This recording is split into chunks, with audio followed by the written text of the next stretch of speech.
Welcome, Strategy Battle Gamers, to another GBHL YouTube video. You are here with your GBHL channel hosts, GBHL James and GBHL Jamie, and this is our tournament review, the Desolation of Stockport. Literally, our tournament review. Like, it was ours.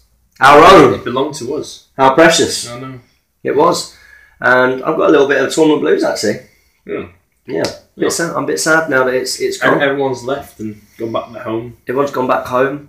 And back abroad. People came far and wide. So during this tournament review, obviously we're not going to be talking about how our games were or anything, but we're going to talk about what it was like to run a tournament for the first time. Yeah. An SPG tournament for the first time at the Northwest Gaming Centre. We'll talk about the venue, the food, the run up to it, how quickly it came round. Evening activities. Yeah, the scenarios, why we chose them, and how that actually played out from a scenario point of view, and our eventual winners, and saying goodbye to people. Yeah. Everything. So we should start off really at the beginning with the run-up. Yeah. I thought it was just snuck up on us. Oh my gosh.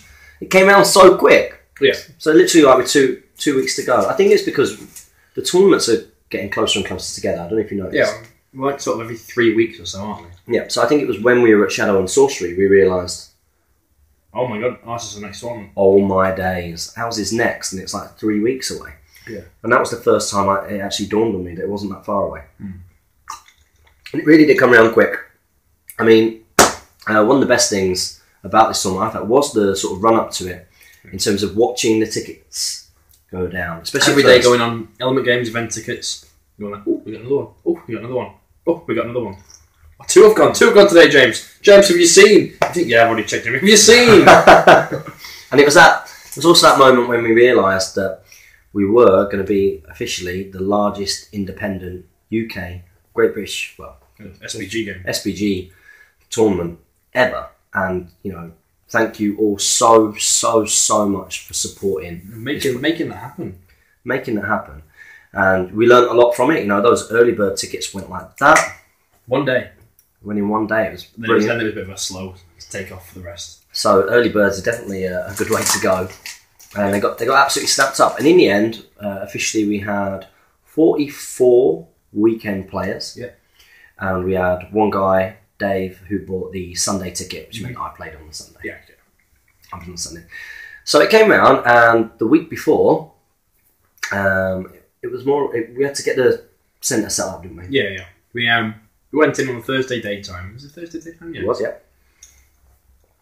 And we literally spent the day in there cleaning. Basically. Yeah, Northwest Gaming Centre is great for lots of reasons. It's huge, it's really popular, it gets loads of footfall through there. But it's run by sort of 3 people, isn't it? And it can be left in a bit of a state. Now, you know, Darren would tidy up, definitely.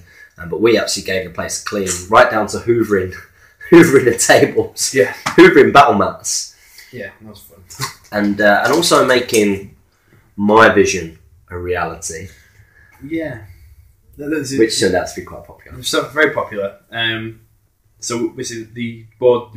We'll link it into another video or push it in the description for everyone who watches on mobiles and iPads and whatnot. The journey through Middle Earth. You start in the Shire and you make your way to the Shire again at the very end, the scouring of the Shire. And you take the journey that sort of Frodo takes. Yeah, and you were a little bit sceptical. I was a bit sceptical. Everyone loved the Bree boards and our Skilliath boards, which was my doing. Skilliath? Everyone loved the idea. I was like, well, you can make that board of Skilliath now with these ruins. And you were like, yes, good idea, Jamie. So you set it up. It was my idea. I made Bree. Bree was the best board there. Easy board. You got great buildings to put on it. The much harder boards were the things like having to do like Emmon Mule and stuff like that, and Dead Marshes was impossible. Dead Marshes that were no longer there. No, it just became Emmon Mule too. Yeah. But yeah, it was that, and that was one of the most popular things. Yeah, about the tournament was the boards. That there was this kind of story, and I think when we run it next time, all that we do exactly the same, except bottom tables are at Mordor, and top tables in the Shire. Well. Let's be the last. Would we do the Hobbit, the story of the Hobbit next time? I think we could try and do a bit of the Hobbit, but those locations are very similar, and the Hobbit's a much geographically shorter story. Yes, much. So it'd be harder. Yeah, each becomes This is the caves again. Well, it's one of the hard things that we had was, I think we should just do the same, just swap it around as a top table, so then people end up playing on different boards. Yeah. If they're ranking about the same. Yeah, it was one of the difficult things was actually sort of running out of terrain or running out of ideas of how to make boards, and even running out of green tables. You know, having to have those 6, the black tables. Having to be creative with them. So we can do Osgiliath, I guess. Yeah. Do Osgiliath here. We'll do sort of Minas Tirith next to it. Mm-hmm. The really tough one was Mordor. Minas Tirith was your idea. Yeah, was it? Okay. Osgiliath was mine. Because you said to get those Roman buildings down. Yeah. That was a good idea. Thanks. But yeah, it was... Mordor was the toughest because you kind of go, what stands out in Mordor? It's the lava lakes and things, and you don't have them readily available. We don't have them 2 days in advance. There's no chance to make them. So it became sort of just rocky boards, didn't it? Rocky boards with like patches of rough terrain. But it worked, and one of the things that a lot of people commented wasn't just the fact that it mimicked your journey through Middle Earth, but it was also the fact that there was plenty of terrain. And SPG is supposed to be played, not like fantasy. You know, it's supposed to be played with lots of terrain. I think it says, is it 2/3 or 1/3? 2/3, between 50% to 2/3. And we definitely had that. And what we have seen in various tournaments in the past is actually you tend to sort of get 4 or 5 pieces of terrain which take an area, but then the rest of it's all kind of space. And I actually thought that worked really well for SPGs. Lots of people like that. Yeah. Lots and lots of people like that. Lots of One Tree Hills. Bad joke. Yeah, but I love it. So yeah, we made the tables, and we were lucky enough on that day to meet Jan. Jan, yeah. He came in like ridiculously early. Mm-hmm. We were like, I recognise you from Facebook. Yeah, and we got him involved. We actually got him working. Lifting. Big man. Thor. Lots of moments with the three of us with our arms underneath these big tables. Lifting them across so that we could get more green boards. Yeah. It was really nice to meet him. And he'd come over from the Netherlands. Yeah. From Netherlands. From Holland. From Holland, so that was really, really good to meet him. And I had to get off. But at that point, we had Cern, Semp the Great. He came down, and you proceeded to have a bit of a night out with these guys. Yeah. What happened? Because obviously I couldn't come. I had to go and entertain Jane. We went to the Beefeater, got some stupidly big burgers, and got ridiculously drunk, and I started buying everyone rounds. So that's on me. It's on me, guys. It's on me. I think drinking with foreigners, I think drinking with foreigners is one of the most fun things, just because I love hearing accents, and just their banter between them, because they've got their own sort of international rivalries. It's something you never get to really experience drinking with other Englishmen. So drinking with foreigners is always really fun, because you see sort of their sense of humour and their sort of local jokes between each other. Seems stripped down. Yeah. It's just like, this is great. They're both really nice dudes. And I ended up missing my last train and spending, I think it was like 30 quid on a taxi to get home. Which I didn't have the full money for, so I got dropped off sort of 20 minutes away from my home, walked back. Who dropped you off? 20 minutes from your home? I didn't have enough money for it. You got your card with you? No. Oh, I did, but I just didn't want to... The taxi driver just dropped you off? Yeah, just like 20 minutes from Did you just say, you saw it on the meter, did you? Saw it on the meter, I was like, oh, stop. There you go. I started walking home, and I believe apparently I started singing Let It Go. Just drunkenly singing it. I found out I started singing this because one of the people I work with drove past me. JP, were you drunk walking home? Like on Thursday night? I was like, yes. Like, you were singing, you know. Like, you're a disgrace. I was like, it was a good tune. How embarrassing. The cold never bothered me anyway. Yeah, it's fun. It's good, girl. It's a good song. It's a great movie. You've seen it? Not yet. Can I borrow it? You can watch it with us. Yeah, ask Jane. So. No, okay. Of course you can. She won't miss it. No, I don't know. It's a good film, apparently. It's a very, very, very good movie. So you had that great night out, and that meant you were a little bit rough on the Friday. We had to come in again on the Friday, because on one of the things on the... It was open gaming night on Thursday night. Yeah, so I had to go around very quickly and speak to all of these 40k players coming in who were going onto the tables and say, listen, obviously you can play on whichever tables you want.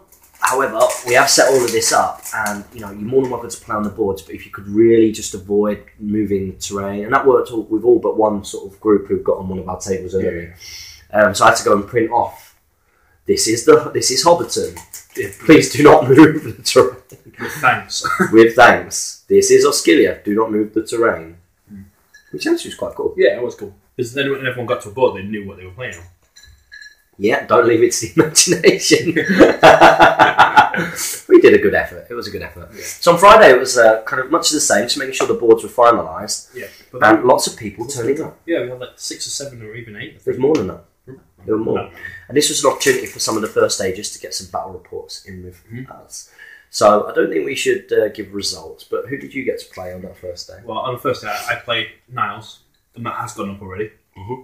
So you watched that one. And he came over from Sweden with his dad, and his dad's a great guy. And that's a commitment. That's a big commitment. 2 of you coming over, getting the hotel room and everything.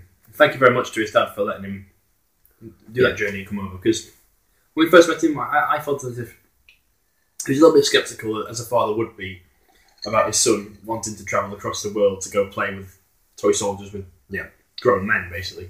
So you can fully understand. He got it by the end of it. Yeah. You can fully understand the sort of skepticalness and the wariness when you first meet him, but by the end of it he was joining in and seeing that we are just a bunch of guys who like to play with toys. But not in a weird way at all. No, he got into the whole event. He enjoyed it. He enjoyed coming for the meals with us on the side, and he got it. Yeah. He got it. And you could tell, at first he was a bit cautious and wary, but rightly so. You've got no idea what you're stepping into. And it just shows the Hobbit community. Just friendly people. Yeah, really friendly people. And there were a few guys over the weekend who brought, family friends and things. The lads down. Yeah. There were a few dads, weren't there? I think there were 4? 4, so yeah. I think there were 4. Yeah, the young bloods. 4 families with them. Or 5 even. Yeah. Because Def Clip came with his family. Yes, he did, on the second day. Well, CERN brought his dad. Yeah. So wow. Big trips of it. We had 6 family trips. Which is brilliant. So it was an opportunity. And who else did you play? You played Jon then, did you? I played Jon on the evening, which wasn't recorded, we just played for fun. And the dwarves and elves just went straight through the dwarves. Just ripped through them in like 3 turns of combat. It was outrageous. Stop bragging. You didn't film it, and therefore it didn't happen. Jon knows it happened. No, you're making it up. I think Jon trashed you. And I filmed a bat rep with CERN, and CERN had brought Fellbeast, Troll, Moran and Orcs, normal Orcs. Fellbeast had Night of 1x1. Yeah. And that was fun. We played on the Rohan village board against my all-mounted Rohan. And then I also played against Thomas Macklin. Yeah. We love Thomas Macklin. Nice guy. Very cool guy. He's a really cool guy. Sorted us out our hotels for the next tournament. He has. But there's no bar in the hotel, so Tom Macklin, what are you doing?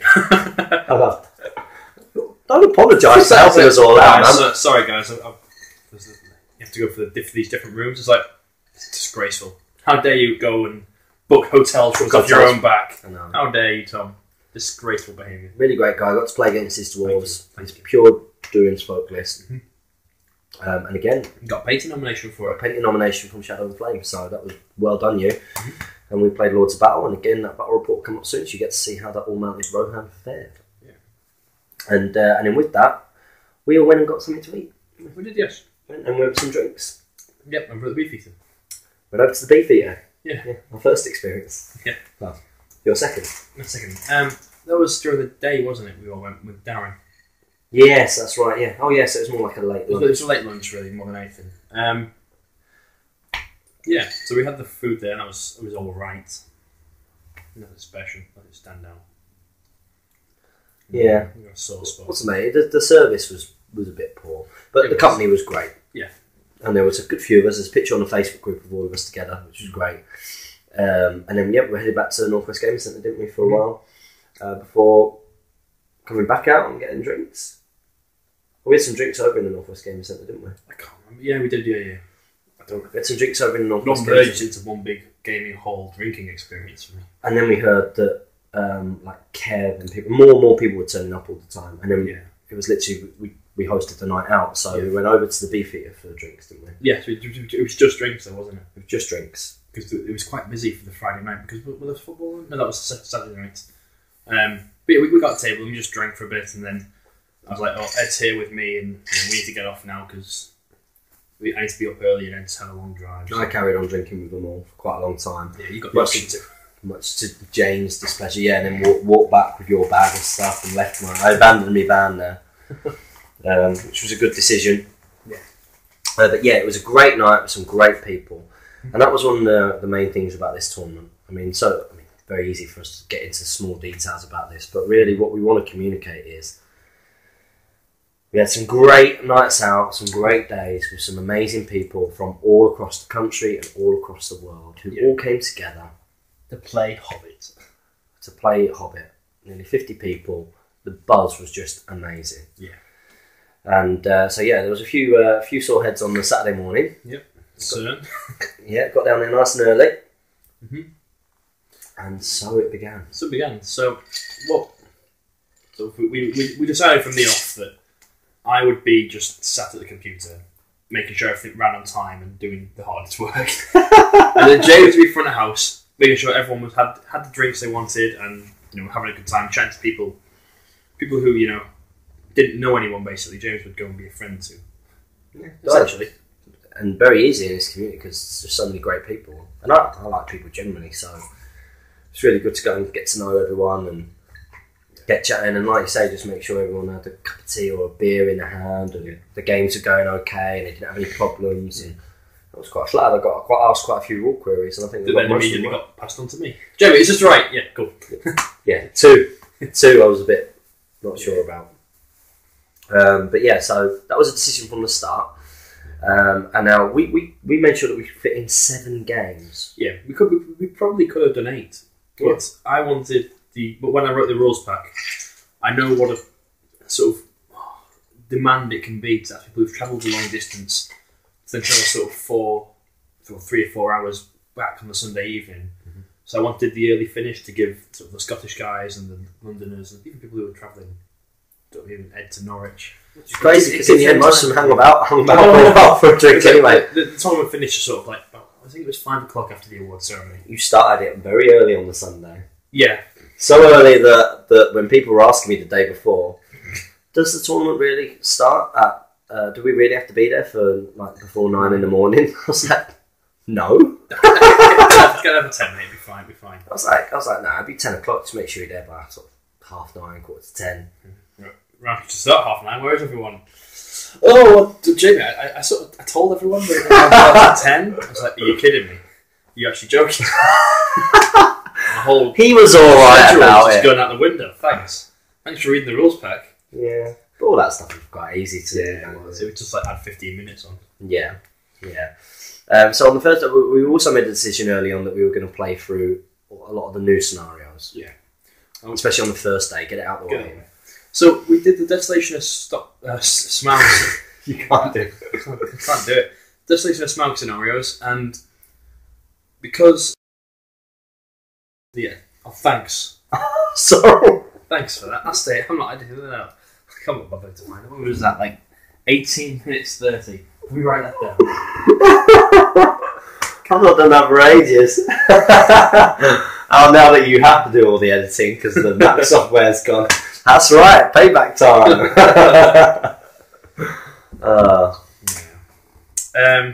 So we decided to do those 5 scenarios because they're obviously new scenarios. But because of the way that the first 2 were, the blockade and rescue, you can be the attacker or the defender. I wanted to make it fair for everyone, so I did both sides of it. So that if you're attacker one game, you'd be the defender next. Yes, we did. That way everyone gets to play the same game. You're doing that thing that Jane does. Well, at my wedding, when my guests come to my reception, in my house, my glasses, my washing up bowl. It was my toilet. When we decided... No. I decided. When Jamie suggested and I agreed, it's a good idea. You had no part of that tournament. I did! Oh my god! You spell checked. I did? That was all. No, I did contribute, actually. No, you spell checked. Don't change history. I'm not. Yeah. You have witnessed the breaking up. GBHL channel. This tournament worked because of me. Yeah, everyone knows it as well. But the Nazis were organised as well, Jamie. You know what I mean? It meant they were good. You called me a Nazi? Yeah. Well, you heard it. 10 minutes to go, everybody. Jamie has got a fantastic, completely different TO voice. Which is just any loud voice. He stands up, he puffs his chest out, he takes a big breath, and he goes, "Hour and a half remaining, everybody! Hour and a half remaining, everyone!" And every time he did it, I absolutely wet myself laughing. I couldn't do it. He'd get me to come over, and I'd be like, "5 minutes, everybody! Everyone, I'd go around and say, "You having a good time? You ain't got a couple of minutes to go, so mate, this is the last turn." I was well nice. Yeah, that's right. It wasn't what we needed though. This is why this channel works, because yin and yang, why we work well together. Right and wrong. Yeah. So back to the tournaments. So we decided that we would do the Desolation of Schmaug source book, and then we do attacker and defender. Because we were in two minds. So for a long time, Jamie thought it's not going to work for competitive play. So we grouped them together. Found a way of doing it. I did. Yeah. And then on the second day, I think it was going to be Seize the Prize, which again sort of works for tournament play, but it does need tweaking a little bit. Yeah. A couple of suggestions that have been battered around are to make it. You play on the long board edges, so you play with the short board edges being the ones you've got to get it off. Yep. Secondly, being that you have to get it off your opponent's board edge. Is another suggestion to fix the scenario. You don't run it off any board edge. You've got to go through the opponent. Yep. Which I think is fair. Mm-hmm. That way you get that bit of a grind and fight and you've got to break someone through. Yep. And thirdly is to add the general and break it in there. But then it might come a bit too similar to other scenarios where you get sort of, I got 5 points there, but I broke and lost my general, so I lost. It becomes breaking and losing. It becomes more important. Yeah, this is disappointing. I like the idea of having to get it off the opponent's board. I think the opponent's board is the simple fix for that scenario. So we can we'll test it for you all. Yeah. Then it was To the Death, because I think that's a great, just all well-rounded scenario. Yeah, you like that one because it's balanced, isn't it? There's a very clear ending to it, and for victory point difference and things, it's capped at 10 VPs. And then finally, it was one that I played in Scotland, which is a modified sort of take and hold. I love this. I thought it was really good. It's basically, there's a 40mm objective in the centre of the board. You start like Seize the Prize, so 12 inches on either side. If it's got general and breaking as normal, so 3 and 1, 3 and 1, and what's this? Standard. Yeah. If at the end of the game, within 3 inches of that objective, if you've got more models than your opponent, you get 3 victory points. If you've got double, you get 5. Which I think just works really well. That's why I wanted it to be the last one. It's also got leader and breaking in it. I said that. Oh yeah, fuck. Thanks for listening. I think the scenario works really well. Yeah, I really enjoyed it. It was quite intense. I had a really good game. In Scotland, they had it that you come on that reconnoitre, where it's a 4+ to come on. But I hate random entrance, so I decided to just use Seize the Prize because that's the setup I like. Yeah, I thought it was a good one to finish on. And I think it was important to have finishers that didn't sort of massively skew. I think that's important in all tournaments, really. Not to have your finisher to be one which benefits one particular force too much. Yeah. Because otherwise it just encourages particular types of armies, and really you want armies that can deal with everything, and then the ones that are then on the top table, or you're against someone wherever you are in the tournament, you've then got really a fair kind of equalish fight, and nothing skews it. So with Lords of Battle being the final scenario in the previous tournaments, I think it's a bit. I mean, it's not the wrong choice, but I don't think it's the right choice either. I mean, it's a different choice. It's just different. And like in some ways it could be good because it's like the run chase, especially with that one where all of the other scenarios were limited. Yeah. Like points capped, and you've effectively got your runs chasing a bit on the last one. Yeah. Well, then it depends entirely on the army you play against. It becomes a look of the draw almost. Yep. Of course it does. Yeah. So those were the reasons why we picked those scenarios. And how do you think the players sort of responded to? I think they all went into it knowing that certain armies would win the scenarios, and fast armies win those Desolation and scenarios.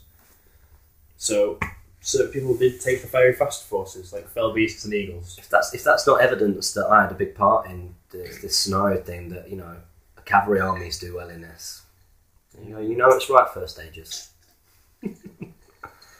But yeah, lots of people knew that and said that. Yeah. And I thought it made for, especially on the first day, made for such a sort of really good fun. There were lots of draws. That was I think that's the problem with some of the new scenarios. It's just too easy to look for the draws. I killed a general, but I broke you, so we both got 3 victory points, and that's the game over. Yeah, too easy for there to be draws. Which did actually it brought a new sort of thing to the tournament scene, though. What was our tournament like? Our point scoring for wins, was it 20-10 and 1? 20-10-1. Yeah, so losing actually benefited some people because you would pit people by a point going up. Oh gosh, that's interesting. The variance of scores was actually quite high. Like you had quite a lot of people on they maybe won 4 games, drawn 1, lost 1, and then drawn another, and you'd be on 82 points. And someone might have won 4 and lost 7. You end up with because someone had drawn 2 games and someone had won 1 and lost 1, that they've earned 21. That person's only earned 20. Mm. So there were lots of point differences, which I thought made it quite interesting. Will you do that again? I'm glad that it was 20-10 because I've always been in that argument that because it's not like a league, like in the Premier League in football. I don't think that we should do football scoring 3-1 and 0 because it doesn't give you a chance if you draw to make any ground up. The other thing it's got to be like small rugby league. The other thing I might do with this next time is to drop that 1 for a loss, because suddenly then a win and a loss is worth more than 2 draws. That's probably fine as it is. Like a win is worth 20, a loss is worth 1. So 2 games, a win and a loss is 21. 2 draws is 20. I just think you just put 0 for the loss. You do 2-1-0. Yeah. Simple. Yeah. And it gives people a chance. It means that if you get a draw, you're not just completely out of it. I think 3-1-0 doesn't work. Yeah. That scumbag was walked past it. Yeah. Look at that scum. So I just sat there being judgmental, looking out my window at Edgeley. So yeah, I think that was a good way to go. So 20-10-1. Yeah. Maybe next time go for 2-1-0. Yeah. What do you reckon? Yeah. Okay. An interesting question is, if we ran a tournament again, would we do the Desolation of Schmaug scenarios? I do see surprise, but with my change of going across, I wouldn't do the first 2. No. I agree. No, they're fun scenarios, but they're not tournament based. They're not balanced enough, and they benefit certain forces far too much. Yeah, I think what's worth it next time is actually based on this and based on from other tournaments as well. I'd actually like to bring back some of the old, there's some very old Lord of the Rings scenarios. Like there's certain ones called Cornered or the Break. I think it's called the Breakthrough. One of the Relief Force that I think would work really well. I want to try them. We'll talk about them. Okay. Because I'll deviate and I'll forget if I do it on there. No problem. So those were the scenarios, and I think with the first day sort of having those types of scenarios meant that there was this kind of much more kind of relaxed atmosphere. Yeah. And what was amazing to see was 44 people, so you had 22 tables worth of people all just playing the game that they love. The atmosphere was amazing. Lunch was great. Yeah. Actually, we were a little worried and sceptical about the Northwest Gaming Centre's sort of catering capability. We were actually, yeah. Because the cost of it was quite high. I'm thinking, well, I'm going to get the value for money. Is it going to be worth it? It's going to be a big chunk of what we got. Yeah, it's a big chunk. But the food actually was. It wasn't like 5-star Michelin standard or anything, but it was what you wanted at that moment. It was like, I'm starving, I want a dirty burger. And it was alright. And it was nice. It was alright. It did curries, it did burgers, it did hot dogs, and there was another thing as well which I forgot. Pasta. And on that first day, we also did the open Q&A. Yes, we did with our sponsors. And this was not just our first time meeting them in person. I've spoken to some forums since I got involved in this hobby, UK Freddy Bear and DMS. But it was also their first time meeting each other and their business partners. Yeah. They met face to face and they were able to have a beer. We'd met them on the Friday night. Their first time. Thank God they got along. Imagine. Well, they chat a lot on like Google Hangouts and Skype and stuff like that. It's always different when you meet someone in public. Of course it is. And I have to say, like, I kind of had an idea with Murderer. He escaped. He survived. Attempted murderer. Yeah. It's even worse. Like a failed. Like UK Freddy Bear, Dave. Like, I've seen him on the.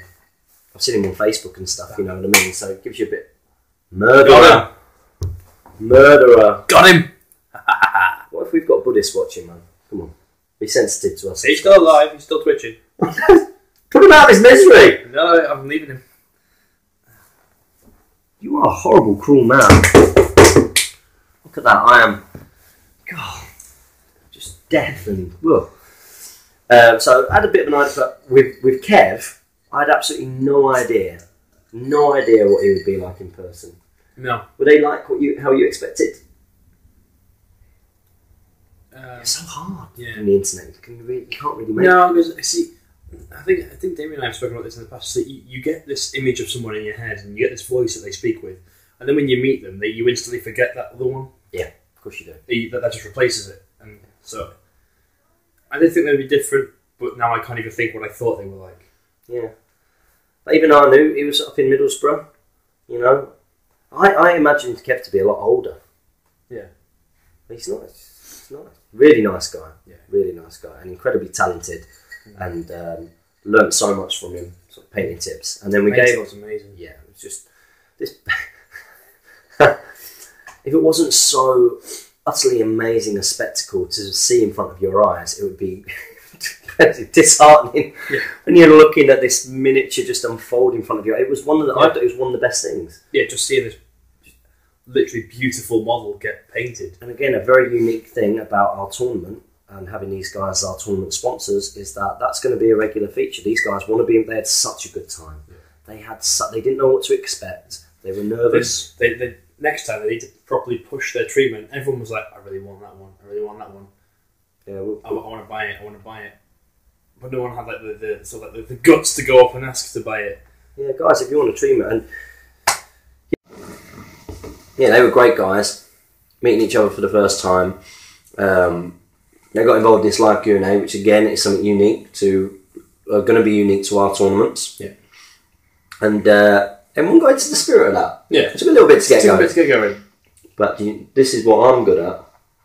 Getting people involved. I'm good at pantomime. I'd look great with what was it? Widow Twanky! Yeah. I'd be a great Widow Twanky or Buttons. I'd be a really good Buttons. I'm going, you sat there being all grumpy. GBHL Jamie. I was tired. No. I was eating my lunch, and then suddenly you're like, "Hey Jamie, do the live Q&A. Come on." And I was like, I just want to eat. Tired. Yeah, exactly. I'll be working on Excel. Where are we going? Luckily, I did advise everybody before the Q&A. Don't waste the opportunity asking us questions. You guys speak to us all the time on the Q&A. On a YouTube Q&A. Speak friend question. Ask these guys questions, and we got some really good questions. Yeah.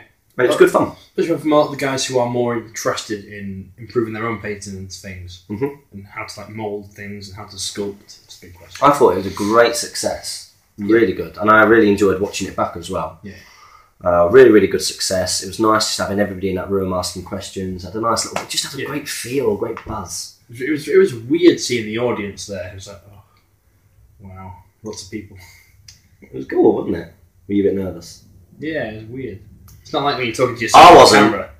I wasn't nervous. Yeah, I loved it. Part of my job is, well, it used to be when I was frontline member of staff, was performing in front of like 40, 50 people every day. Yeah, I've seen on your Facebook like pictures and stuff. I think, but doing it to sort of friends is always weirder because like you don't have to think about when it's strangers in front of you. You're like, I don't care if they think I'm an idiot. Whereas now, so you might slag me off, but I bet you were grateful for me in that situation. A little bit, yeah. Because I don't mind too much. But the hardest bit I think is the first few. Yeah. Just the first getting going. Yeah. Even when we were welcoming everybody, it's that first initial bit. But then you just get into a flow, don't you? Yeah. And by the end of the weekend, you just, you know. Yeah.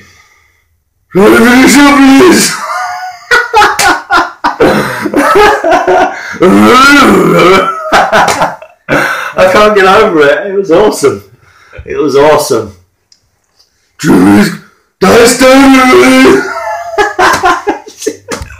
I loved it. Brilliant. I've got that forever. Yeah. It was good. It's good. It was good. It was good. So then the day had ended. Different people, different results. It was cool. Who was doing well after first? I'll tell you who was doing well. Jay Clare. We were all like, I'm so glad to see him back in the tournament. He's a nice guy. Felt like forever. I mean, he used to attend loads of tournaments and like he started working Games Workshop, started working weekends, and had to stop going to tournaments just because he was working weekends. So it's nice to see him back at some of them because he's a great lad. Yeah, nice guy. And brought themed Lake Town on. The list I want. You really want that list, don't you? And he was doing really well because it was just a horde. 52 models it was, wasn't it? 52 models. 52 Bard, models. Master, Captain and Alfred. 52 models. And you can't even say he's been a scumbag for taking Alfred because he's got full Lake Town. It's themed. Yeah. It's completely themed and he was doing really, really well. Mm-hmm. Ed was, of course, doing okay. Tom Harrison was doing really well. Tom Harrison 4 wins, David Alexander I think 4 wins, he was doing Owen great. Wright 4 wins, Ed 3 wins and a draw, which I've noticed Ed seems to be drawing his first game a lot nowadays because he seems to miss the big players until the last game. Yeah, he drew against me, didn't he? Yeah. Maybe that's why he was content for a draw. That's what I think his tactics. There was me thinking he was tactically stumped. Yeah. Probably was a bit. Destroyed him if he'd have come forward. That's right, Ed. Your hobbits would have had no chance if you'd have approached the all-mounted Rohan. But it's something I've noticed is that Ed's like not happily, but he's content with the first game being a draw. So that way he drops below the sort of. He didn't look like it when he was finished off with Jack PP. I told you about it. Yeah. He went for it. Yeah. 2 models away from getting the auto win for taking him off the board. He definitely kept Jack PP, who'd equal because I think they're on 3 each. Yeah. Jack killed his leader unexpectedly. Jack, by the way, is a young lad whose first tournament it was. His first tournament game was against the league winner. First 500 point game. Yeah. He's only ever played 250 points before. It must be like a crazy leap. Yeah, brilliant. Absolutely brilliant. Ed broke him, obviously, and then they're on 3-3. And I was like, oh, wow, it's going to be a draw. So the only way that Ed could win was taking him off the table. Wipeout! And he tried. He did try. I watched it. I saw. Got him to just above 25%. Left it. Then the next turn proceeded to try and wipe everything out. But 2 models were left. Unlucky. So yeah, they were all doing really well. Trying to get the win that way. That's a good way to suddenly rationalise it. Yeah, of course it is. Yeah, really, really good. So yeah, that was our day done. But oh no, it wasn't. Oh no, it wasn't. Because then we went. Oh, the evening meal. And this was the evening meal saga. Okay, so I get a phone call. That's the full story. So on Thursday evening, I go out to the Beefeater with Jon before we start drinking. Earlier on. No, you're making it up. we say we need to book for 30. Can I book a table for 50 people? No, we only take bookings of 30.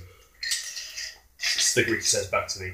I say, oh, okay. Well, can I book for 2 30s then? Because that's 60 and that's plenty of people. No, we only take bookings of 30. I was like, oh, okay, so it's only 30 at one time. Can I make a booking of 30 then? And then hopefully some people will just go back to their hotels or we'll split off into 2 groups. Yeah, you expect if you got 44 people, let's say it's 50, including ours and sponsors and stuff. Let's say it's 50.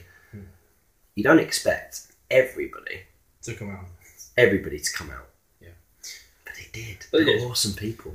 So the greeter was like, right, okay, because it's a big booking, I'll take down your number, and if any problems arise, I'll give you a call and we'll sort something out. I was like, sweet, awesome, got the room, got everything booked, and we can just go straight to the Beefeater after day one and get us some food and some grub and some beer. So this is where I get my phone call. I get my text message from Kieran. We're just closing up. Yeah. And after day one, laptop's down, packing everything away, getting the centre locked up. Then you get your phone call. I'm like, what? Say what? Say what again? Say what? I dare you, I double dare you. So some of these guys have gone over to the Beefeater and they've gone, yeah, there's no booking. Like, say what, sorry? So everyone's like, what? What's happening? So I get my march on. Yeah. You get your sort of crazy streak on. March over there. So I'm marching over and everyone's looking and they start laughing as I'm coming over because they knew I was there to kick bum.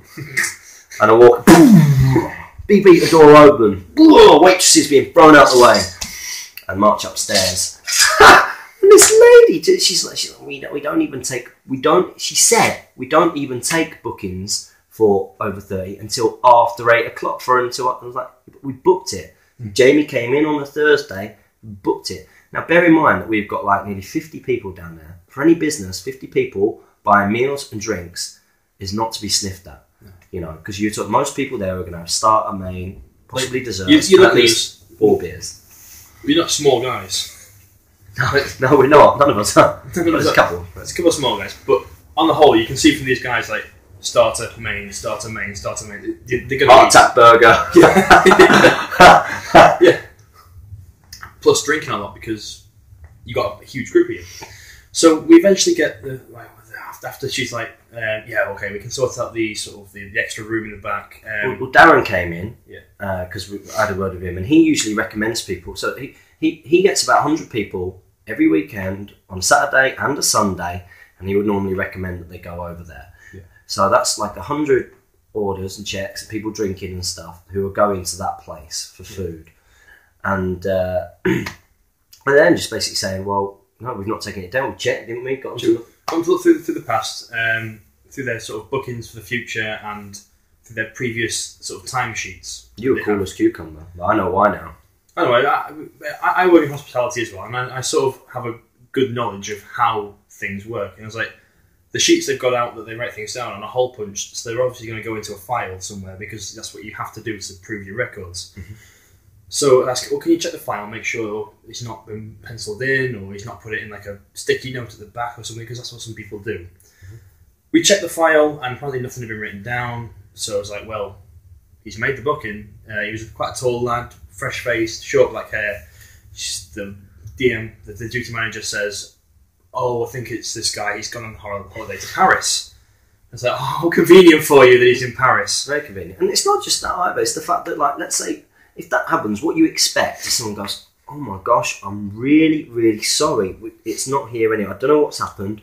I'll tell you what, why don't you guys go downstairs, get yourself a beer, we'll get the room set up for you. Yeah. It only fits 30, but our next bookings in some of these, because there's loads of empty booths and stuff. There's like tables of 4 that we could just split to the groups. And we'll try and sort you out, and as long as you don't mind us getting the food out to you like quick or slow or whatever, whichever way it is, we'll sort. And that would be great, and we'll do our best. And that's the kind of answer you expect, you know. Instead, we asked we told everyone just, right, guys, just go to the bar for a second, get a pint. We'll stay here for one at least, and we'll try and sort this out. So you and I spoke to her, and we're like, can we just sit in the room? So we'll sit in the room. No, the tables need to be set before we can let you in. Okay, so once the tables are up, can we just sit in there so that we're not, crowding the bar up? No, it needs to be placed, and it's harder when people are sat there. Yeah, I said, why don't you just sit us all down? I said, just bring us some knives and forks out with the food. Yeah. Like, we're not bothered. I mean, we just need somewhere to go, be together. Yeah. So from operationally, from her point of view, I can understand having 30 sort of rowdy guys who are drinking in there to try and set a table would be a nightmare and would be taking far longer. We eventually got into the room about what was it? Well, she said 8 o'clock, and then I went up there at 8 o'clock, and she was like, "I told you, It's the way that they were speaking to us. It's just rude." We're going to the room about 8:15. So everyone's seated. Some of the guys who unfortunately couldn't be seated because the room only seated 30. You guys went off to a pizza place. Well, we came up and we were like, and we said, "Oh, listen, there's not enough room for all of us. Can we sit in some of these?" And they were like, "No." So I turned around to my group. I think I had like 12 or 13, and I just turned around to my lot and I said, "Listen, guys, I'm really sorry about this. Obviously, nothing we could do. I'm going to take you out and we're going to have the best night ever."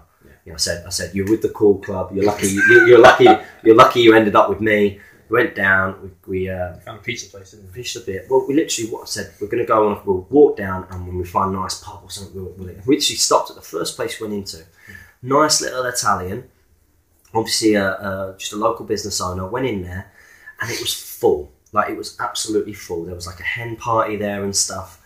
And to give you a difference in the two businesses between the Beefeater and this Italian, the guy was like, "Oh," he said, I'm really sorry, you know, obviously with you not being booked and we're full." He said, "I tell you what, we've got this bar area around here, and if you want, I can set it up. It'll just take me 5 minutes. If you get yourself a drink, I'll get it set up and you can sit down there, but only if you want."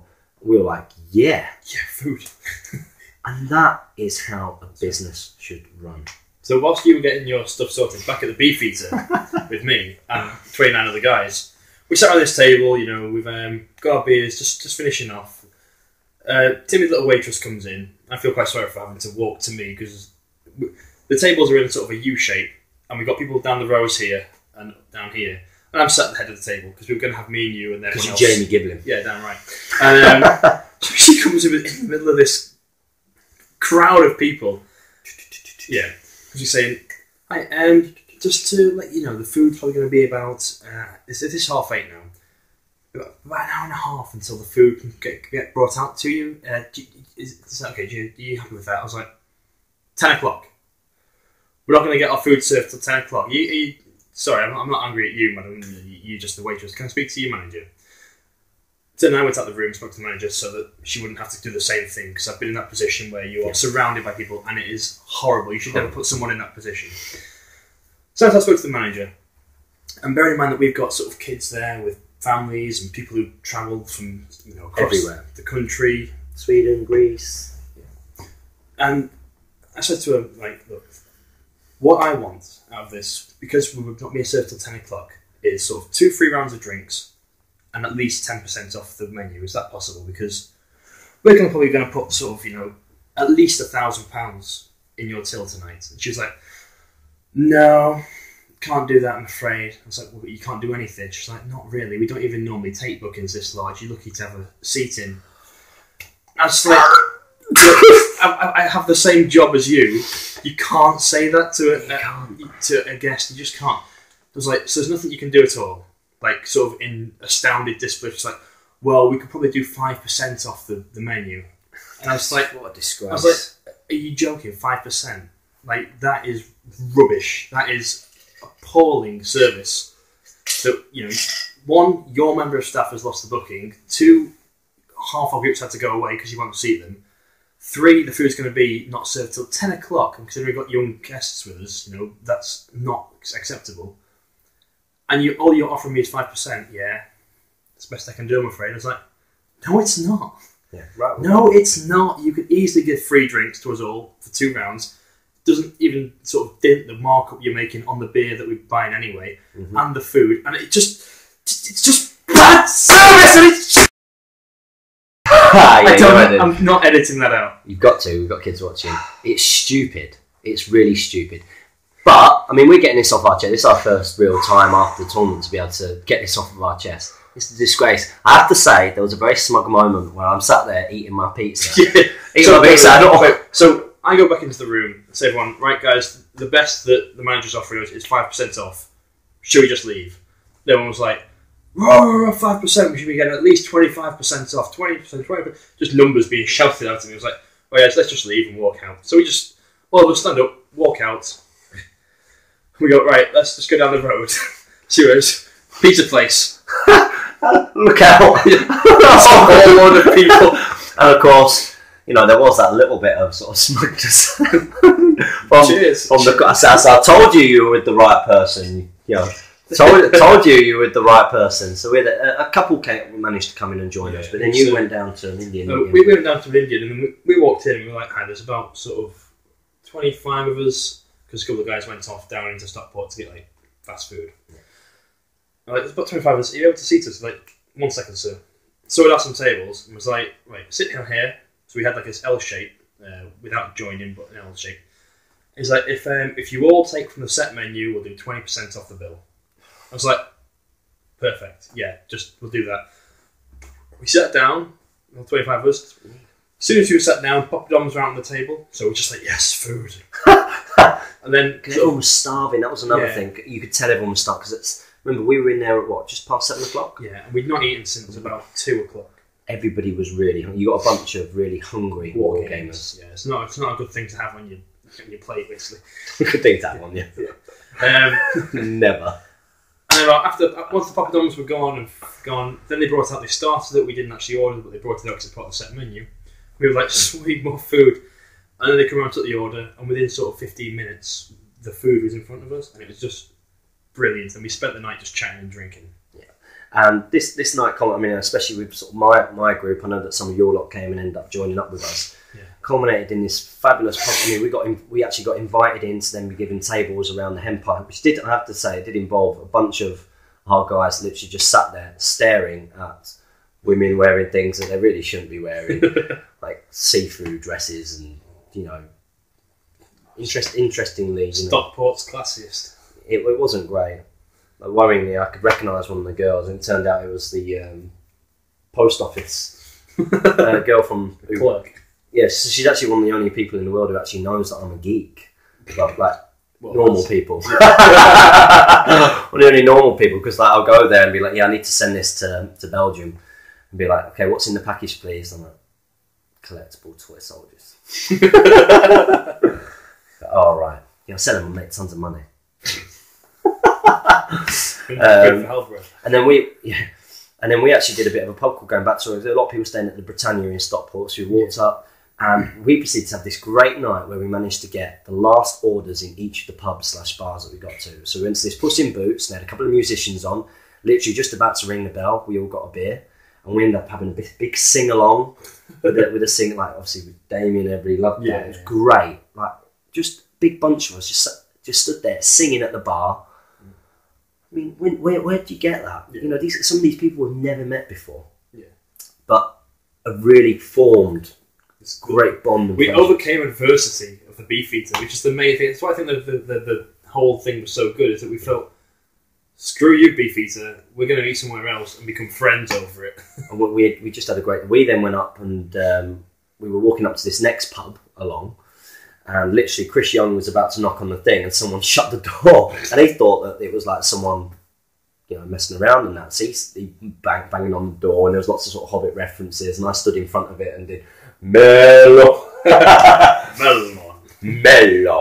that, and then went to the window. And again, this is a sign of what local businesses should be like. She came, she opened the door, and she was like, literally, we are literally just about to have our last orders. We've got a policy, we close the door at this time. Yeah. I said, listen, there's 12 of us. I said, we all get a drink each. I said, it's well worth it if you can just let us in for one. Yeah. And she was like, have you all got cash? And we were like, yeah. She said, we'll do it. Yeah. Great. So we went in there, another hen party going on in there. And again, just had a great time chatting with each other. Most of us then got taxis to this place near where Darren was, a really scummy little bar. While everyone was messing around outside, getting out of the taxi, I headed straight to the bar, got myself a beer. You know what I mean? I've been buying a lot of rounds. Yeah. So I went in, got my beer dead quick. Yeah. And then everybody else came in and we wouldn't serve them. And they were like, no, we can't serve anybody after. They were like, listen, you just served him. They were like, no, we can't do it. So I went up and said, listen, I've got this group is with me. You can't serve me and then not serve them. Yeah.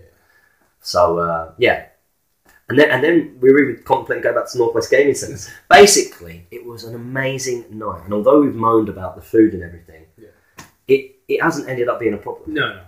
Especially because we saw Jamie vent Jamie anger via the social media. The official Facebook page of the Beefeater Bamford Arms. And you went to town on him. Yeah. Very, very good.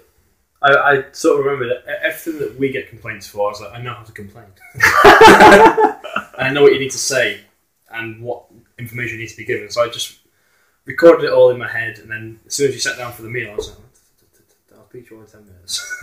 What time did you get back in on the Saturday night? it wasn't too late. I think Ed drove us home. Yeah. I didn't get back in until like 2, half 2. I think half 2. I think it was. I think we were in for sort of 1:30, and then no, I couldn't have been out late. It must have been. No, it must have been like 1 or so. It was quite early, and then we just fell asleep basically. Well, we had a great. Obviously, Jane wasn't very happy again. Me coming back that late. She, this is a joke. This is a joke. It's like, Jane, I'm having a great time. I'm having a great time. So anyways, yeah, get up in the morning. I get in contact with Ed saying, Ed, can you?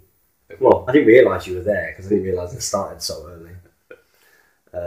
Because even though I wrote this rules pack, I didn't read it. So Ed come and pick me up, which was good. And day 2 started slightly later, thanks to me.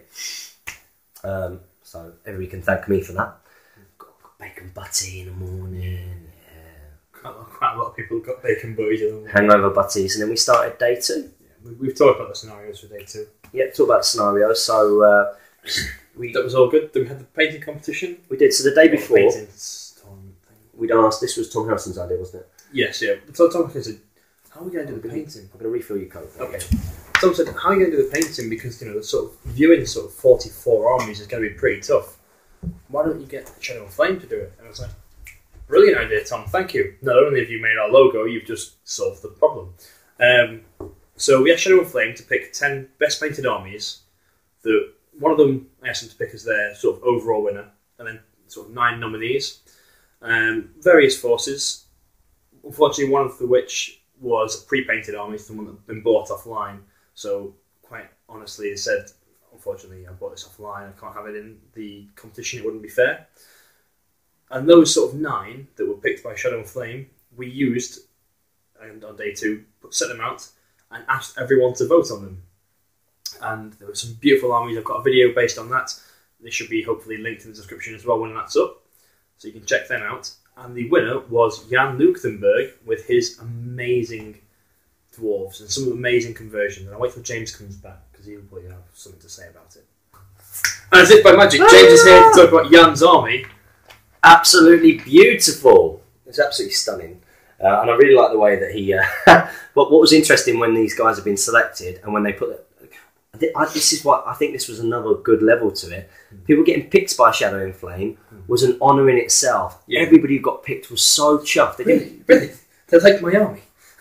They were like, "Thank you so," because this was another thing about our tournament. There were some really nicely painted armies. It must have been so hard to pick 10. Yeah, I would have struggled to pick 10.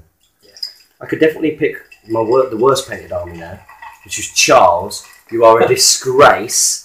Spraying your Mirkwood Rangers green, painting their faces and bows and doing the base.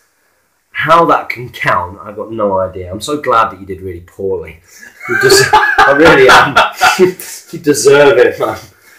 You awful person. But yeah, one of the things that these guys that got selected did, which I thought was really cool, when they set up on the top tables, they borrowed terrain from other tables to set their armies up on. So a lot of the Dwarven players got the Khazad-dûm terrain and put the dwarves around it. And one thing that Jan had done is he put like a little fluff. You see that? Yeah, yeah. He'd written out some fluff. So then obviously all the players had to go around and pick. So what we asked Shadow and Flame to do was pick the best painted army. And what we asked the players to do was pick sort of like the best army. And this encompasses theme and would this army be in Middle-earth together? So as well as does it look cool. As well as does it look cool. So painting is a part of it, but then also let's say you took Bomber Alfred and Wood Elves, and it was beautifully painted but horribly unthemed. Despite it could be the best painted army in the world, people wouldn't choose it because it's not something that would happen in Middle-earth. And Jan's army was just outstanding. It's beautiful, right? Just all the little details were great. His bases were phenomenal. Yeah.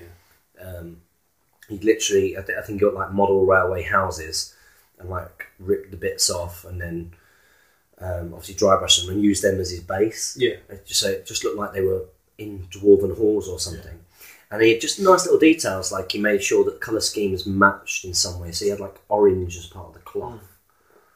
And then you had something slightly different. We had one colour that went throughout the entire force. We had a Durin's folk force and a bit of sort of Dwalin and some Grimhammers. So that the unifying colour was orange, and the main force, the bulk of it, Durin's folk, was blue. So obviously Holland, and then to tie it in, but also to show that the Grimhammers are from a different army, he had purple. So the colour palette's not too dissimilar. Double-decker Grimhammers. Yeah. But murder a double-decker. But despite them being different, like they're one army, but with different sort of clans, as it were. Yeah, it was cool, and he had some good conversions in there. So he had the Cloy Stoneham. Cloy Stoneham from a captain, and his Dwalin. His Dwalin, really simple. Pretty much a head and arm swap. Head, arm, and leg swap. Dwalin's feet. Feet. Yes. Because Dwalin's got awesome boots. What was it? Yeah, so he wanted the boots, his arms. Who thinks of that? That's awesome. Yeah. Who thinks of that? I'll make sure the boots are on there. I might just head swap. It's Dwalin. In Grimhammer armour. Yeah. Awesome. It was so cool. It was really cool. And he deserved to win that in lots of ways.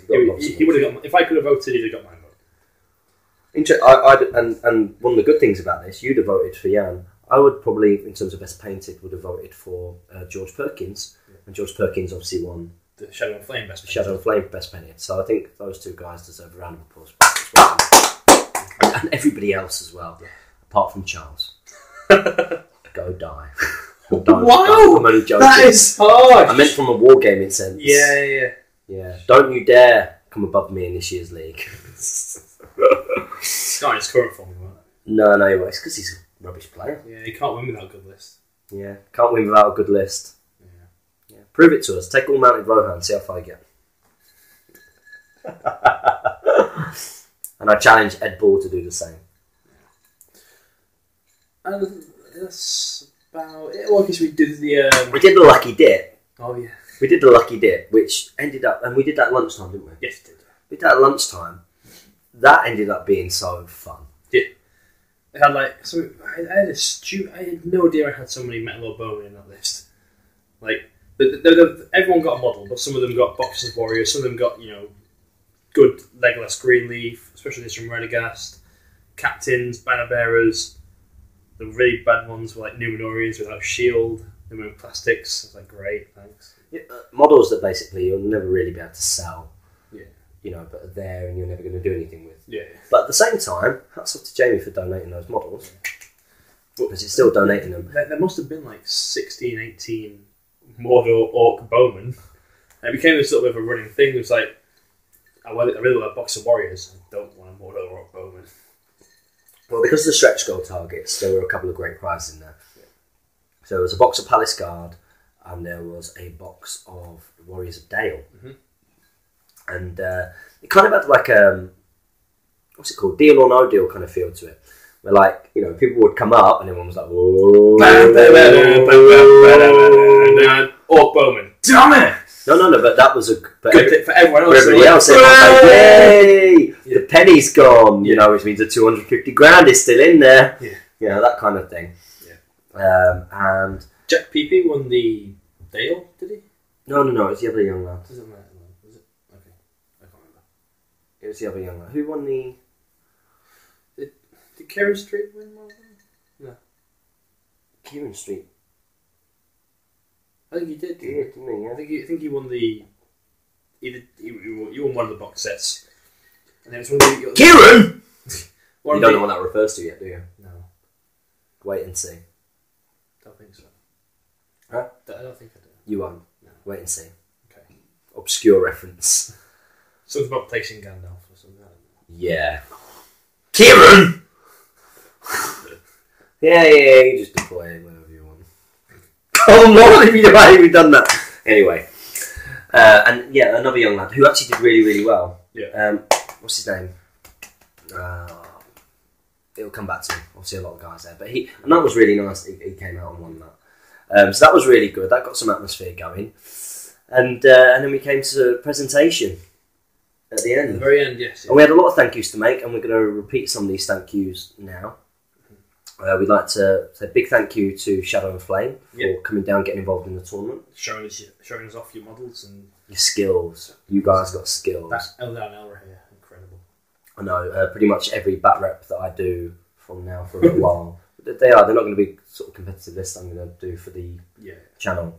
But I'm going to show off those tree giants, and I'm going to show off... You should do a Shadow and Flame for us. That's what I'm doing. Yeah. I've been working on it. Good. Trying to make it. trying to make them, because he's doing a Radagast mountain. Yeah, which will help. He's also doing my Radagast on Slate at the moment. Yeah.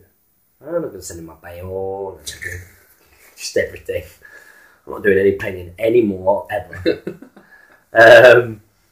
So yeah, big thank you to those guys, and it was great to meet you both. You're both top fellas, and I'm so glad they both had a great day. They've given us fantastic reviews. So great. Oh, we were going to do some testimonials, weren't we? Yeah, we should do. We'll go through our thank yous first. Yeah. Thank you to Darren at the Northwest Gaming Centre for hosting us and putting on a great spread. Yeah, and his team. Yeah, girls at the bar, his wife at the bar, and the coming around making sure that you had Diet Cokes. Well, no, I was making sure you had Diet Cokes. There was a running joke every time I go up. I said, "Can I have two Diet Cokes from Jamie's tab?" It was a running joke. So a big thank you to them. Yep.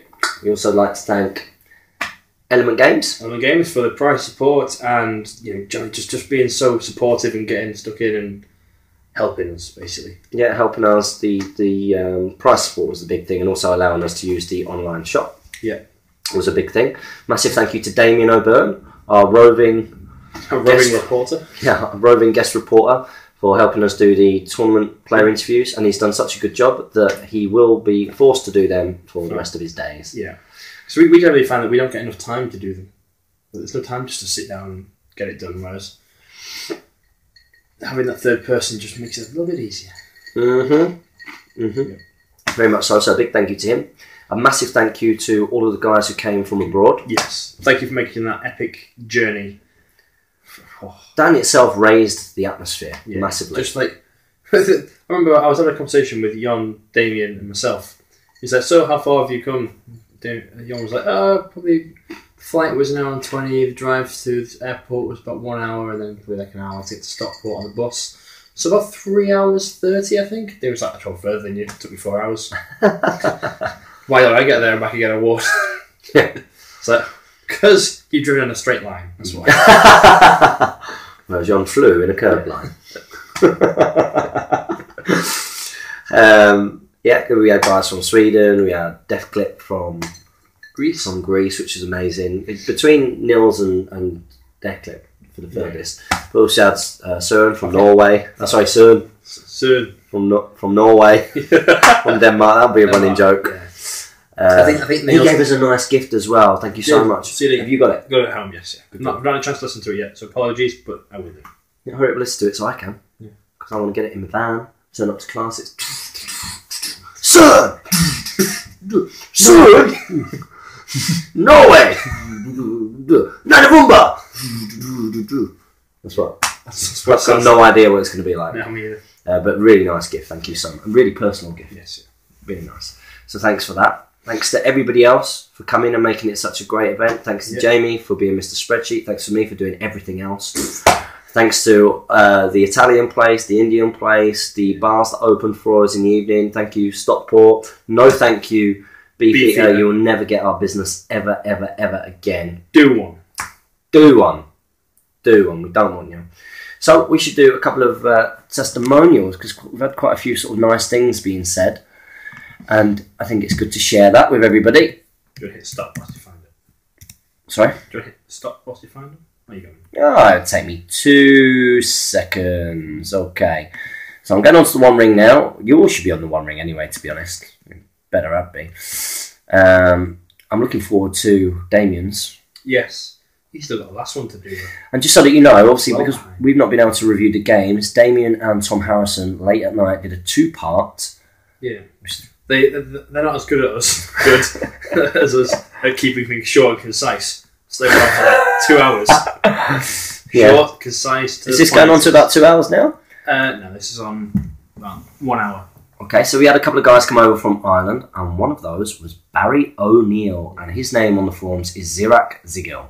It was Barry who gave us some terrain, wasn't it? And Barry gave us terrain, so a big thank you to Barry. He gave us some terrain. Which we used on the day. On the day, because it made the Ascilia. Yeah, it did. It made it Ascilia instead of a ruin. Yeah. That was my idea. I was like, let's get this out now. You got to put it on the Ascilia page. Oh, yeah, really bit. Okay, so he's put here a very long review of the Desolation of Stockport. You have been warned. I know Steve has written a great review. Well, you've not heard it yet, so I'll read that in a minute. And I have no doubt that Dr. Grant will post up a screen-scrollingly good report in due time. Also, But I decided to throw my 2 cents into the mix. I travelled to the event from Wexford in South East Ireland by ferry to Wales and then by train to Stockport. I arrived on the Friday evening about 8, and after checking in at the hotel, I wandered down to the gaming centre, see what was going on and to meet others there. It was great to meet James and Jamie that night, but also kind of surreal. After spending so much time watching their videos, they almost held a celebrity status in my head. Bye, guys. Awesome. 2 more welcoming, helpful and really genuine guys you couldn't hope to meet though. Well, I know that I've obviously made up the criteria on that brought you on. Spreadsheet, man. I'll agree with you on this. So I took a stroll around the tables and I loved the theme of the boards. It ran from Hobbiton, Bree, through Moria, Rohan, Minas Tirith, Mordor and many other scenes from Lord of the Rings, and ended back in the Shire as the book did. A really great idea, and they all looked like they badly needed some gamers and dice. Yeah, they did. The rest of that evening was spent chatting, gaming and drinking. A really enjoyable night and just a small taste of what was to come over the next 2 days. So on to the important stuff. Game 1 and my very first taste of tournament play. I must add that although I had played Lord of the Rings SPG for many years, I had never played the new Hobbit rules. I was also very rusty, as apart from a few games of Battle Companies earlier in the year, I hadn't played for the bones of 2 years. I was quite apprehensive about the experience, worried that my rustiness and lack of knowledge of the new rules would have annoyed the more experienced players or made the game slow and tedious. I need not have worried at all. My army was a Mordor force led by Shagrat Warleader. Good leader. 7 Black Númenóreans, including a banner, 4 token Orc trackers, Gorbag, plus 8 Mordor Uruk-hai, and Orc Shaman, plus 12 Morannons. Not particularly competitive list, but I came to have fun more than winning. My first opponent was Owen Wright, and despite being a more seasoned player, he immediately put me at ease. Yeah, he's a nice guy. He came with Gwahir, 2 eagles, Bilbo on pony, lovely conversion, Legolas on horse, and Alfred. The scenario was rescue, and I was the defender. Owen took out Shagrat within the first 3 or 4 turns, with the eagles long before I could get in to help him. Yeah, there was a problem with that scenario. However, instead of just scarpering with the eagles at this point, which is what I would probably do. Yeah, it is. I've won. Yeah. Run away for an hour. Only because of what you have taught me. Owen decided to have a go at the remainder of my army. After I scored a couple of wounds, he thought better of it and flew off. Yeah, the strength 4 and 6s against defence 8. After I scored a couple of wounds, thought better of it and flew off. I did manage to take down an invisible Bilbo with Fury-inspired Morannons. That's cool. But the game ended in a 3-1 victory to Owen. It was a very enjoyable first game, but I kind of penalised myself by not having more archery or faster units against Owen's army. Yeah. Owen was a gent and very helpful throughout. Yeah, he's a nice guy. Deserved to win the tournament. So on to game 2. I just don't stop. Sorry. So on to game 2. Rescue with the roles reversed. I drew Jai Martin. Is it Jai or Jay? Yeah. Is it Jay or Jai? I don't know. I'm not sure. Let us know, because I kept on saying Jai. Are you reading the whole review? Or are you going to leave some... Do you know what? Do you know what I'll do? I'll go to the conclusion, and you guys can read this. Yeah, because these are big reviews. Yeah. So yeah. If you're still reading at this point, well done. We didn't. I've already read this though, just so you know. Tournament over, and I finished 37th for the Best Army nomination. A wonderful and unexpected surprise, and lots of smiles. I had an absolutely brilliant time, met some wonderful people, and got some games under my belt. Everyone was so friendly, and the atmosphere was relaxed. I can't wait for the next one. I'm jealous hearing the guys planning for the Mansfield tournament. I'd recommend anyone to get to a tournament if you can at all. I spent 11 hours getting over, and the same going home, and a few euros it all cost me, but it was worth every single cent. The only downside from the whole weekend for me was simply that I didn't get to talk to everyone there and getting lost on the way back to the hotel on Saturday night. There was so much more I could have included here, but my writing style wouldn't be as humorous as Steve or as readable as Dr. Grant, so I didn't want to bore you all, not at all. Bore you all sentence, but if this report even gets 1 or 2 people attending their first tournament, I would be delighted. Come on guys, you're missing out on a great social event. So really good review. Which is really what the tournaments are. It's more of a social gathering than a clash of might. Yes, and that's how it should be for all players. So again, what I'll do is like what you just said. Just skip to the end. Okay, So this is a review of Desolation and Stockport, an event hosted by GBHL James and Jamie, who I like to think have become very good pals. No, not really. Very good pals of mine, in and out of the hobby. Yeah. So I'm kind of like a proud father. You're old enough to be. You were thinking it.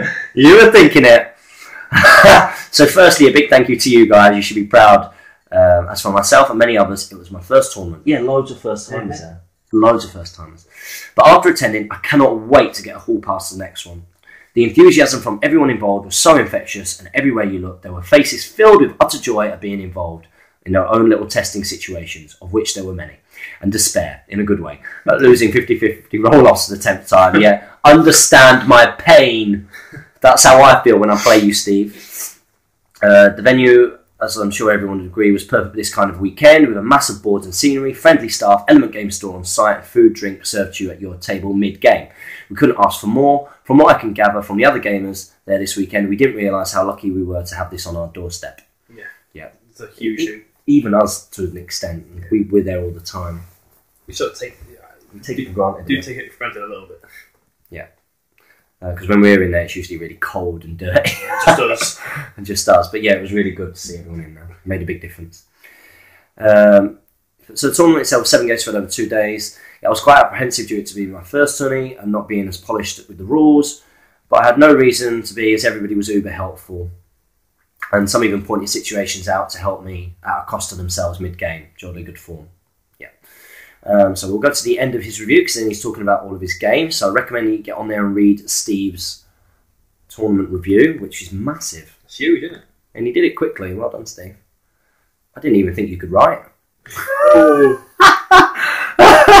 He loves it. All in all, I could write another 10 pages. Glad that he didn't. No, joking. Just get stuck into to try and cover the community feel and the social side of it.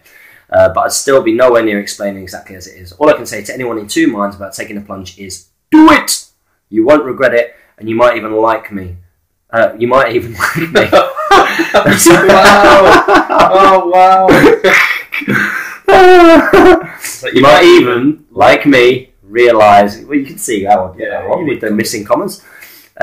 You've been missing out on something that brings people together in a way like no other. Yep. You might even like me. Awesome! Oh, Awesome. Okay, so, yeah, and we've got... what DMS put as well. We'll make this the last one. There's a couple. Yeah. We'll make this the last one. Yep. Just dropping us a line to say congratulations on an outstanding job this weekend. Jamie and yourself did a fantastic job in organising such a absolutely amazingly fantastic event weekend. The tournament was run to a tremendously professional level by James, and the nights out were absolutely amazing due to James. I've made some good friends, especially James, that I'll be definitely keeping in touch with, definitely not Jamie. I can now confirm that I'll be attending the next and every other event that you guys hold as long as James is there. I can speak also on Dave's behalf, say that Shadow and Flame are very proud to sponsor James in particular, and continue to support James as much as you guys need. I will send James some pictures of Bear on the bear painted at the event, and James can use them if he wishes to. I'll email them to James tonight. James, send me that beer on and bear whenever you can, and he'll get it done for me. I'll work my way through the Lord of the Rings models that James sent me. They're all mine. Yeah. Like I say, honestly, a real pleasure to be involved. Pass my congratulations on to James, also, if you could. Well done, lads. James is a massive success. Thanks, matey. Cheers. So, yeah, lots of those types of reviews. Basically, you know, saying, well done, James. No, listen. Yeah, sure. We are made up at how the event went. We couldn't be happier. Yeah, this video's gone on for a long time now. It has, because we've got so much to say about how great it's been. Thank you if you've been watching this. If this video tells you anything, just come to the events. Anyway, just get to the one nearest to you. And then ours. And then Warhammer World. Be sure to check out Tom and Damien's review, as there is going to be completely... We got rated higher than Warhammer World by some people. Some people who've been to Warhammer World said that our tournament was better. It was on par. Said it was better somewhere. Yep, and the reason they said it was better was because the community feel. They did. I'm not making it up. You like those fake websites where they go, "Oh yes, I took part in this course and it's changed my life," said Joe from Abercrombie. That's not like the Biotic Fit website at all. It's one of those single streaming pages that goes down and down and tries to get you to buy into something. That's what you sound like. An infomercial. Seriously, everybody said it. It's the best weekend ever. In fact, Barry O'Neill even said that he hadn't had a weekend as good as since he went over to New Zealand. People who had not been to scenarios before, people who had not been to tournaments before, just were blown away. Yeah, I think it was a really good first one for them to go to. Yeah, definitely. So, guys, make sure if you're watching this and you're thinking, I need to be there, do it. It's worth the trip. If you're from abroad, make a holiday of it. Let's do this. Let's meet. Let's have some more good times. Yeah. I want at least 60 at our next one. Yeah, how good that's possible. I think it's possible, especially now that we've got such an amazing reputation. Yeah, I really liked it that some people doubted that I would be able to host such an amazing event. Yeah, you can do the spreadsheet on the next one. I'll be front of house. We'll swap roles next time. What? So you can do more. Let's go to the yeah. 10 minutes remaining. 10 minutes remaining. And then I can be there going,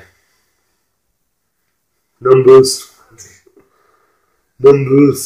I don't get the formulas on spreadsheets. That's my problem. Anyway, this has been GBHL James. GBHL Jamie. Make sure you comment, like, share and subscribe. Support your hobby. And happy strategy bout gaming!